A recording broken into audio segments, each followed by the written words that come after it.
সূরাতুল ইখলাস যদি আপনি ভালোবাসতে পারেন এই সূরাতুল ইখলাসকে, এবং এই সূরাতুল ইখলাস যদি আপনি দিনে 200 বার পড়তে পারেন, তাহলে 50 বছরের গুনাহ আল্লাহ তাআলা আপনাকে মাফ করে দিবে। সুবহানাল্লাহ বিহামদি। সাহাল ইবনে সাদ রাদিয়াল্লাহু তাআলা আনহু থেকে বর্ণিত হাদিস, ঘরের দরজায় যদি দাঁড়িয়ে কোনো ব্যক্তি সূরাতুল ইখলাস পড়ে, তারপর ঘরের ভেতরে প্রবেশ করে, তারপর তার দারিদ্রতা দূর হয়ে যাবে, তার অশান্তি দূর হয়ে যাবে, অভাব অনটন আল্লাহ তাআলা দূর করে দিবে এই সূরাতুল ইখলাসের কারণে। সুবহানাল্লাহ বিহামদি।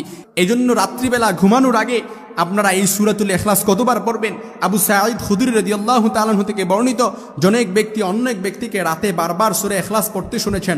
অতঃপর সকালে রাসূলকে এই বিষয়টি অবহিত করা হলে রাসূল তখন বলেন, ওই সত্তার শপথ যার কুদরতের হাতে আমার জীবন, অবশ্যই সূরা কোরআন মাজিদের 1/3 সমান। সহিহ বুখারীর বর্ণনা এসেছে, আবু দাউদের বর্ণনায় হাদিসটি এসেছে, সুনানে নাসাঈর বর্ণনা এসেছে, মুআত্তা ইবনে মালিকের বর্ণনা এসেছে, মুআত্তা ইমাম মালিকের বর্ণনায় হাদিসটি এসেছে। এজন্য কোনো ব্যক্তি যদি রাত্রিবেলা ঘুমানোর আগে 3